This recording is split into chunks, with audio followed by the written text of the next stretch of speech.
YouTubers, Joshua724 here. In the previous video, I talked about how I was powering my house with solar panels. It took a lot of solar panels just to counter the amount of lighting I would need to keep mobs from spawning inside. As such, I started considering if there were alternative means by which I could power those lights. One source I knew could provide more than enough power, if configured properly, was nuclear power. I did another video where I just experimented with the various IC devices in hopes of getting something to work.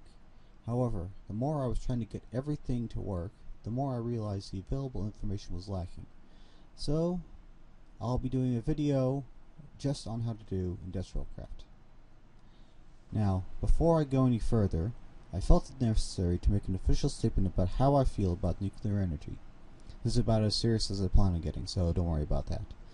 An argument can be made against nuclear energy in light of the bombs that were dropped on Hiroshima and Nagasaki, or even nuclear power plant disasters that have happened over the years. However, even before all that, I am reminded of a filmed statement J. Robert Oppenheimer made after his Trinity test. We knew the world would not be the same. Few people laughed. Few people cried. Most people were silent. I remembered the line from the Hindu scripture, the Bhagavad Gita. Vishnu is trying to persuade the prince that he should do his duty, and to impress him takes on his multi-armed form and says, "Now I am become death, the destroyer of worlds." I suppose we all thought that one way or another. If we were to take three of the most well-known power generating systems, solar, coal, and nuclear, only two of the three can be touched by bare hands. Nuclear energy is dangerous even in its most basic form. However, when used properly, it can be a good source of electricity. Mind you, about 1% of the nuclear energy released in the fission reaction is captured to create heat. About 33% of that heat is converted to steam energy. But even with that low conversion rate, it is better than most other methods of energy production. As such, I am neither a strong supporter nor strongly against it. Now, as for how to use industrial craft, I found that my knowledge of electronics would come in very handy. IC stores energy in the form of energy units, or EUs. The best real-world example of this would be a joule. 1 joule can be defined as such: the work required to remove 1 electric charge through 1 volt, this relationship being the volt. The work required to produce 1 watt of power for 1 second, this relationship being the watt. The EU measurement is energy unit per tick, or EU/T. The real-world equivalent being wattage. Minecraft normally operates at around 20 ticks per second. As such, the rate of EU a second is 20 times EU/T. You need enough EU power to power all of your IC devices. They won't incur damage if you don't have enough power. They just won't work. However, you cannot have too much power on your IC devices or they will explode. You could, for all intents and purposes, hook up enough power generating devices to directly power whatever IC device you are attempting to power. But that is inefficient. The most efficient way to use your power system is create a farm or reactor of your EU generating device. Place an EU storage device between your farm and the device you plan on powering. This stores up energy, which is useful if you use a solar farm. Depending on the power output of your storage device, you can either wire your device directly to your storage device, or use a transformer to step down the power outputs so that your device doesn't explode. One thing I thought I could do was place a power generating device down, connect a wire to it, then all the other power generating devices just needed to touch it. I believe there are a few mods that can do that. For example, with Buildcraft, I can place a pump down, I can place an engine next to it, I can place a lever down, and it just powers it. IC has been designed so that every power generating device needs to be wired individually to capture its energy and store it, except the generator. I'll go into that later. Depending on how much power your generator is generating, you will need to construct your power distribution system to handle the amount of power you plan on generating. The storage devices can be plugged in from any side, but they only have one output side. Now I'll show you how to arrange these with the default texture pack, due to the fact that if you're having problems trying to figure out what's going on with your favorite texture pack, you can at least fall back to the default one for reference. Okay, now we have a energy gathering device here, solar panel, a energy containing device, bat box, and an energy step-down device, a transformer, which will then hook it into this energy using device, a illuminator. Now you can basically have this HV cable coming out of, or any kind of the cables available in an industrial craft pack, coming out of any side of the energy generating device. It will not matter. It will not matter. Although you want to place it on an adjoining block so that, well, as you can see, it's going to see that instead of placing the cable. Now here, this is the output point.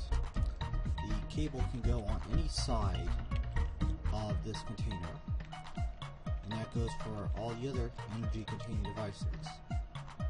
However, it needs to be like this so that the energy has some place to go out of the box.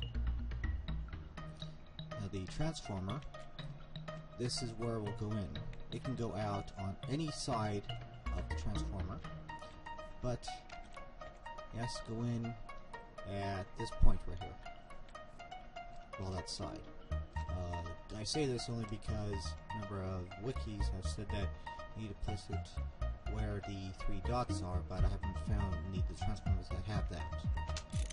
So now it is in place. We connect the solar panel to the back box. There's gathering energy. We connect the back box to the transformer. And this actually the default for the transformer is to step down, and it only steps up with redstone. It can be set to do step down or fixed to do step up. And now, we get into the light. Well, here, let me set this to night. Actually, considering the fact that this wasn't being given that much power. Well, let's see. Oh, there we go. See? It is properly configured. Depending on how much power your generator is generating, you will need to construct your power distribution system to handle the amount of power you plan on generating. As for how energy can be transformed, I have a theory about how this is working in IC. There is a way to verify power output on a cable called an EU reader, but as of IC2 2.0.265, the IC group has announced that that part of the mod is temporarily broken. As such, you can only verify the EU generating by placing one of the 4 EU storage devices at the output.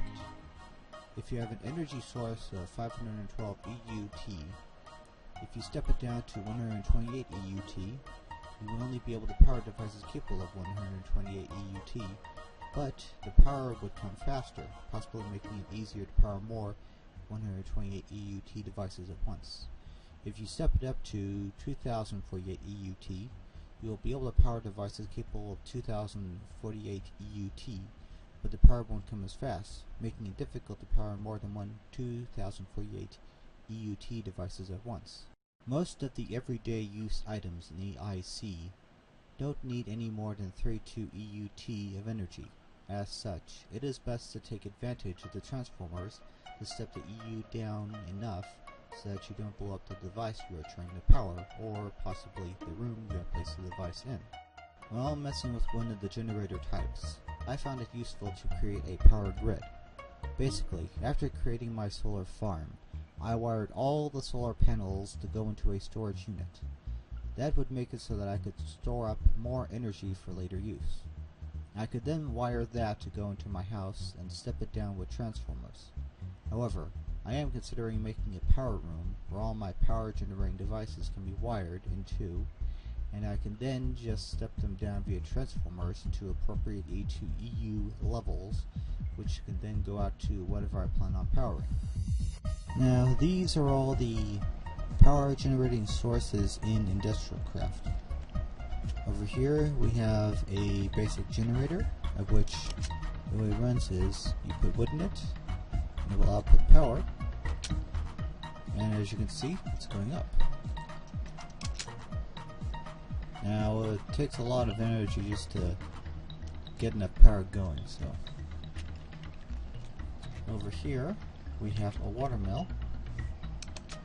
The way this works is, put water in there, and it will output it to a storage device. Now, supposedly this can work by having it submerged in water. However, I tried that, and I wasn't getting any success. Although I think I'll try one more time. I was having some trouble with Minecraft earlier, so I stopped doing this just to get it to work right.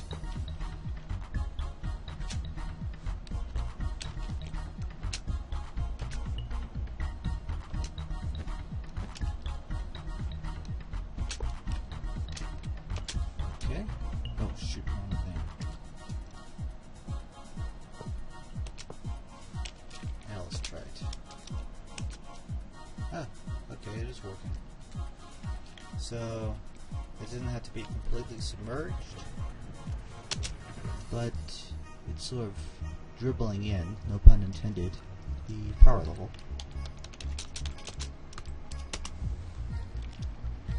Now, supposedly, a number of these can be put together.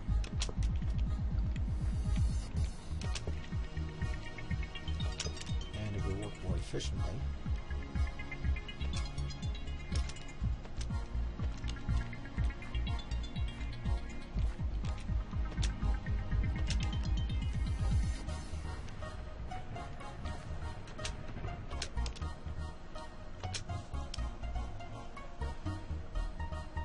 Definitely shot straight up, but not as fast as some other power sources I'm going to show you.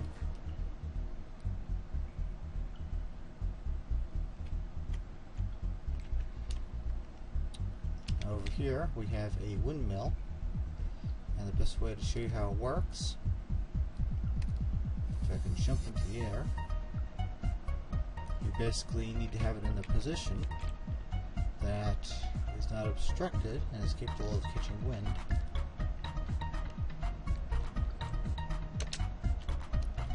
And it's actually doing a pretty good job of it.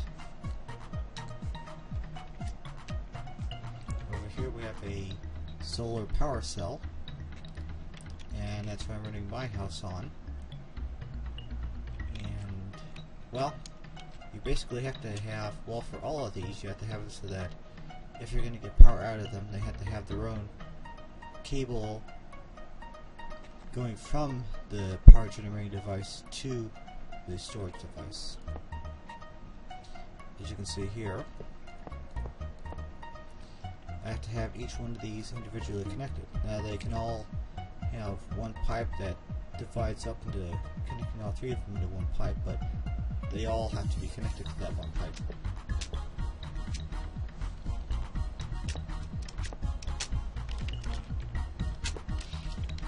Over here we have a geothermal generator, and how this basically works is it needs lava in order to run.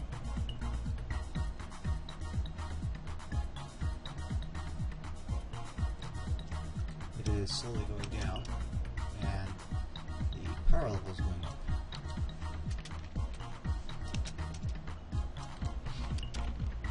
Now over here we have what I would probably consider the most dangerous. It is nuclear power. Well, first of all, this whole thing, well, I guess I can show you by the one I've got over here. I decided to mess with it to see how far I could get. I have in the center the nuclear core, which is basically a thing that looks like it has an oven, and it can be surrounded by 6 chambers, of which that is how big it can get. Looks like it's mostly drained out now, but you can basically see that it works. Now here we have EU storage units and transformers. Starting from the left, this is a bat box. It's capable of holding 40k of EU. Can only take 32 EU a tick maximum, and it outputs only 32 EU a tick. This is a CESU. It can hold 300k of energy. It can input only up to 128 EU a tick, and output only 128 EU a tick. This is a MFE. It can hold 4 million EU maximum. It can input 512 EU a tick and output 512 EU a tick. Sorry about that. I forgot what my numbers were. This is an MFSU. It can hold that number. It can input up to 2048 EU a tick and output 2048 EU a tick. This is a low voltage transformer, and all these transformers in general can go up or down in voltage, but they can only do it at certain levels. The LV transformer can go from a high of 128 to a low of 32, or reverse that. This is the MV transformer. It is capable of going 512 EU to 120 EU, or reverse that. This is a HV transformer, capable of going from 2048 EU to 512 EU, or reverse that. And this is the EV transformer, capable of going from 8192 EU to 2048 EU. This is my current setup right now. I started out with just these first 3 solar panels. Well, I started out just trying to figure out how to wire them so that they were all working efficiently. And eventually, as I was getting more lighting in the house, I discovered that I needed to have more solar panels in order to get that much power working. Now, this current setup right here that I have, it is the MFSU that I'm using. And originally I was using the MFE, but when I started experimenting with this nuclear reactor, well, check this out. I have to have a 512 EU unit here, just so that it wouldn't explode on me. That's how much power this nuclear reactor is capable of emitting. However, it still scares the heck out of me due to the fact that it is capable of exploding if you don't handle it properly. And anyways, everything is basically going down to this, a sort of makeshift power grid, which will then go inside. And as you can see, there's the output port and there's the input port.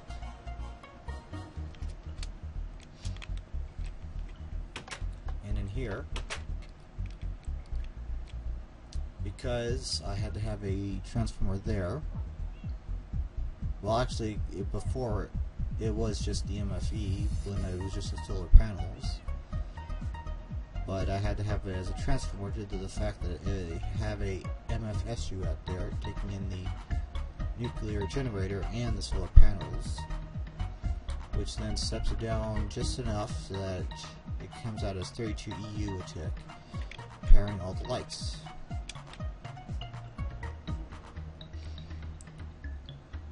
And here we have a induction furnace, which can basically work the same way as a regular furnace, except that it doesn't actually, let's see here, there we go, it doesn't actually need fire or anything to work. It works through induction, and it works twice as fast. There's a microwave, of which we can, let's see, never tried iron before on this thing.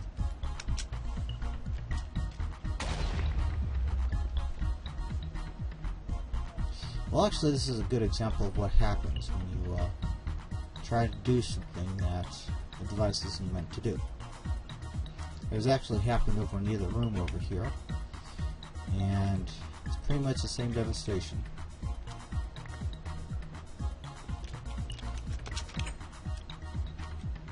So, hopefully this is a good warning to everyone who wants to use this mod. Be very careful about how you manage it, or you'll end up with a hole in your house. By the way, if you notice during this video, I had 104 mods working in the background, and by now you notice that I have 32 mods working in the background. Well, Minecraft was stable when I had the 104 mods working, but at times it didn't stay stable. So, just because you get 100 mods working in the background doesn't mean that it will stay working the entire time you're playing.